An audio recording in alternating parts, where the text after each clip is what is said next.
দোস্ত, হ্যাঁ জীবনে কি করলাম ক? কি করলাম? কিছুই করিনি। কিছু করতে পারিনি, জীবন ব্যর্থ। ব্যর্থ।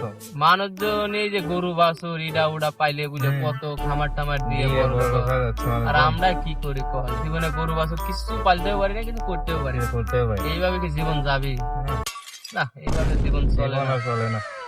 এই জীবন আজকে তাহলে হন হ্যাঁ কাকা।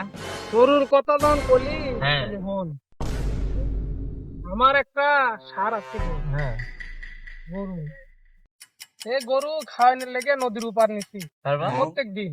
ওই যে আমার বাড়ির পাশে যে বড় নদী, বড়াল নদী আছে না, বড়াল নদী পার করে উপার নিছি হলো খাওয়ানোর জন্য। গরু খাওয়ানোর লেগে। গরু খাওয়ানোর জন্য। গরু একদিন পার করে নিচ্ছি, নেওয়ার পরে নদী সাপড়ে দেয়া, নদীর ধারে দেয়া আর ওঠে না গরু, ওঠে না মানে গরু এখন আমার খালি এর চোখ টিপ করে আমার খালি এরকম করে দাঁড়ায়। গরু চোখে গরু আমার খেয়ে বেটা বোন, গরু আমার চোখ টিপ করে এরকম করে খালি ডাকে। তারপর তখন আমি গরু কাছে গেলাম, যাহলো গরু পাহাড় নিচে হাত দিলাম, হাত দিয়ে দেখি বিশাল বড় এক বোয়াল, গরুর পান নিচে বুয়াই, বিশাল বড় এক বোয়াল। তো অবাক করা।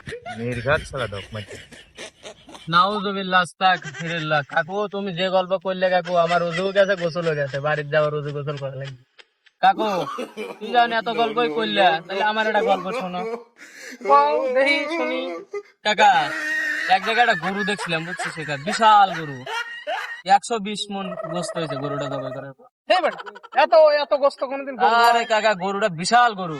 এই গরু কত বড় ছিল? এ কোশ না, মনে করি যে আমাদের বাড়ির থেকে মসজিদ পর্যন্ত বিশাল গরু। এত বড় এই এত বড় গরু হয়? আরে কাকা, এই এত বড় গরু সিং কত বড় ছিল? কাকা বাসের সমান সিং।